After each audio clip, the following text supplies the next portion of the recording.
this extraordinary indictment yesterday by the Department of Justice against Twitter, Twitter employees who were working for Saudi Arabia.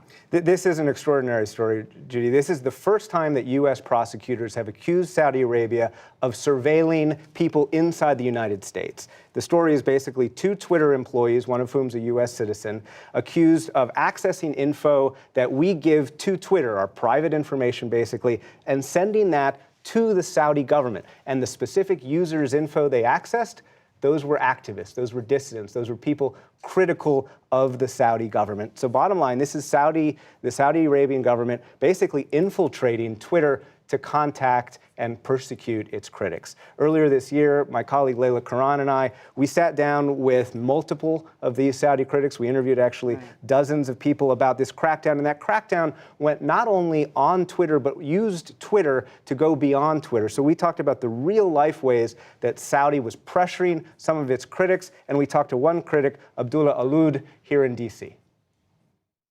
And how has the Saudi government targeted you while you're in the United States? I get threats every day from Twitter accounts that a lot of people think somehow associated to the Saudi government. I mean, just today I got, for example, a threat from a Twitter account saying that we're gonna lock you up and we're gonna find you and we're gonna bring you back and put you in a cell next to your father.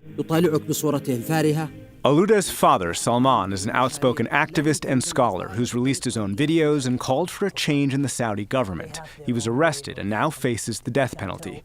Aluda said his father's interrogators mentioned him during interrogation. Talking to somebody about his son and saying that we're going to arrest him, we're going to torture him, we're going to do this and that to him, it's a way of intimidation and pressure. And have they also tried to pressure you? Yes, because they try to send the message that whatever I do is going to be reflected on my father and how they deal with my father.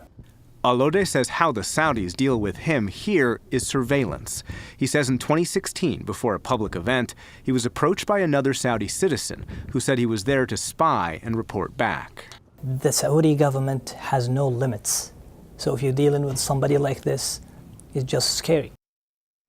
And we spoke to Abdullah Alud today, Judy, and he was still receiving Twitter threats just today. Wow. So, Nick, what is the evidence? Is there evidence that this online surveillance is actually being conducted by the Saudi government? The indictment is very specific. It says the main recruiter of these two Twitter employees was a Saudi official and heads the private office of Mohammed bin Salman, the crown prince of Saudi Arabia. He is basically described as a secretary of Mohammed bin Salman and one of the people who control Mohammed bin Salman's private money. Bottom line, Judy, this is part of a global campaign by Saudi Arabia to silence its critics. And I should just mention, Twitter sent us a statement. They understand, according to them, that there are bad actors. They are trying to limit some of their employees' access to sensitive information, and they are committed to protecting users' freedom of speech, but obviously that failed in this case. Remarkable, just remarkable. Two really important stories. Nick Schifrin, thank you. Thank you.